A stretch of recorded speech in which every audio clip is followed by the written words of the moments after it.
Então, até o presente momento, escatologicamente, o que se sabe a respeito do anticristo observe essa foto que está no vídeo. Você vê uma foto de Israel e aí existe uma cúpula dourada. Essa cúpula dourada, ela é um templo islâmico que foi construído exatamente aonde estava o templo dos israelitas. Então, uma das profecias bíblicas é que o templo seria reconstruído, né? O templo israelita, até porque ele será profanado, né? O anticristo vai requerer adoração dentro desse templo. Então, para ser reconstruído esse templo israelita, ele tem que ser reconstruído exatamente onde está essa cúpula dourada da mesquita islâmica, né? Então, possivelmente vai haver alguma guerra, esse templo será destruído e será reconstruído o templo israelita, aonde o anticristo vai começar suas mazelas. Então, isso é uma referência apocalíptica, escatologicamente. Muita gente tem pregado isso, o Guina da Bola de Neve, outras pessoas. Isso é o que se tem até o presente momento.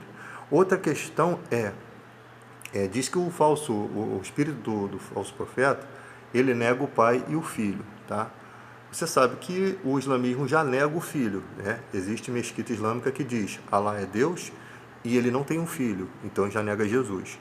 O Deus Alá, ele não é o Deus Javé de Israel, então ele também nega o pai. Então o espírito do anticristo nega o pai e nega o filho, tá?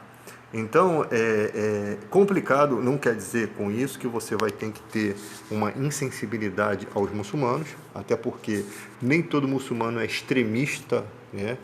Mas a gente não sabe como eles se portarão, até os bons muçulmanos, né? Até os bons islamitas, sei lá, quando o anticristo vier, porque se ele vai fazer sinais e prodígios, possivelmente ele pode se identificar como uma vinda de Maomé, uma ressurreição de Maomé, né? Para que possa alguns adeptos do islamismo aderir. Como fica a questão da igreja nessa situação? Nós acreditamos que a igreja será arrebatada. Por quê?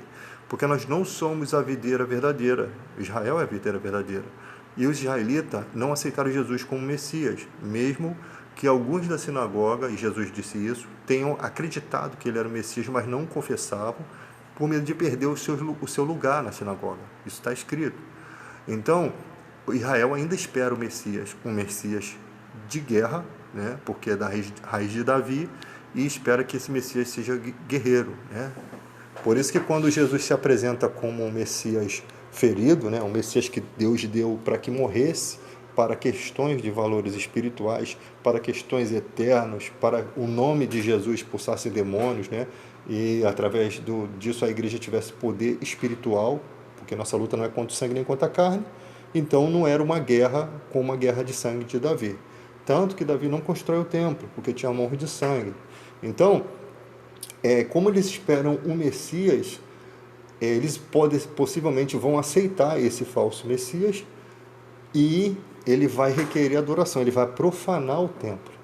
Lembrando da tentação de Jesus, o diabo disse: se prostrado aos meus pés me adorar, te darei tudo isso. Olha que ele estava oferecendo a glória que pertence ao Pai de Jesus Cristo. E Jesus Cristo bem sabia disso. Então, pode ser um prelúdio dessas questões, né? Desses acontecimentos.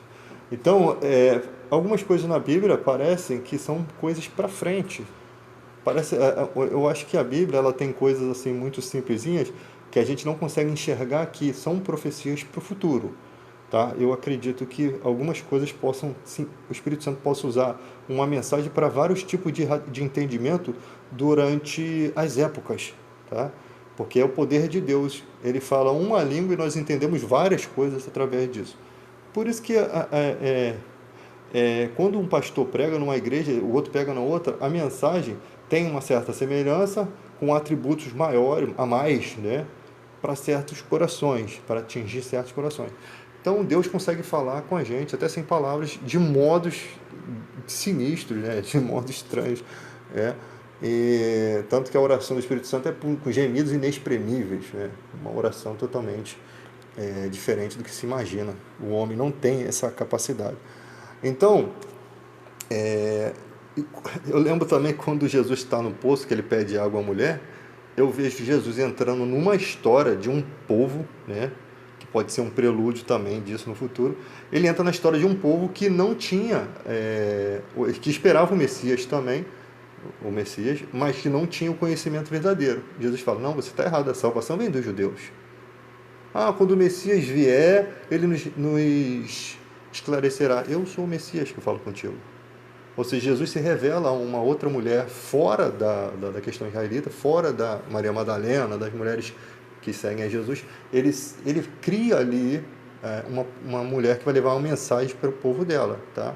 Então, que Deus aproxima todo mundo. Não tem muro, não tem uma barreira para Jesus Cristo, não tem muro. Essa divisão que os seres humanos colocam, né? Então, como a igreja não tem espaço para essa recepção desse anticristo, ela será arrebatada, possivelmente, escatologicamente, o que se acredita. Tá? Será os cristãos que creem arrebatados. Eu não sei que tipo de considerações. Deus é amor, tá? E ele é justo juiz. Então ele vai ter muitas considerações para arrebatar. O objetivo dele é salvar. Ele não tem prazer na morte do ímpio. Então não fique desesperado, tá? Mas também não fique em pecado. Tem que estar vigilante para não ser como as virgens nécias, né? Que não tinha unção, não tinha lamparina, não tinha nada. Estavam mais perdidas que cego no meio de tiroteio. Então, a igreja será arrebatada e os 144 mil escolhidos da tribo de Israel será, possivelmente, nessa época, os que vão evangelizar para o povo deles, na língua deles, até eles vão ter atributos da civilização israelita para poder saber falar, né? Quando Jesus chama Paulo para pregar, Paulo tinha eloquência para falar com os judeus e com os gregos.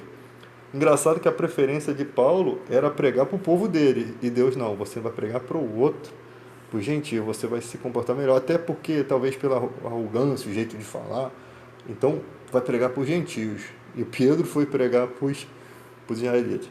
Então, porque o israelita tem a ver, o Pedro, viram o Pedro sem conhecimento, sabe? Como é que esse cara sabe falar sem ter estudado, né? Sem ter passado por escola rabínica? Então, isso também foi uma influência para que pudessem crer que a mensagem era de Deus. No atributo de Israel, na questão de Israel, há uma outra situação. O milênio, né? O fato de Jesus reinar, eles estão esperando o Messias, vão aceitar o anticristo, Jesus vai derrotá-lo, né? Depois de 3 anos e meio, praticamente, vai derrotá-lo e vai ter um período de 1000 anos, Jesus vai reinar com o povo, Satanás vai ser liberto depois desses 1000 anos, que ele vai ficar amarrado depois vai ser liberto, para tentar e depois vai ser derrotado, tá? E aí, só para frente, não importa, que a gente já vai estar bem bonito lá, com roupinha de anjo, né? Fazendo não sei o que no céu, mas deve ter muita coisa boa para ser feita, né? Ou na nova terra maravilhosa e tal, né? Só se espera que não tenha os vizinhos chatos, estejam morando em outro condomínio. Jesus fala que a minha casa de meu pai é muito demorada e que os vizinhos chatos morem em outro bairro, tá, gente? Eu peço isso a Jesus, que meu endereço seja um lugar bem de calma, né? Longe dessa bagunça. É só uma brincadeira pra gente finalizar essa mensagem aí. Então, galera, fui. Deixa eu tomar meu café e chega por hoje.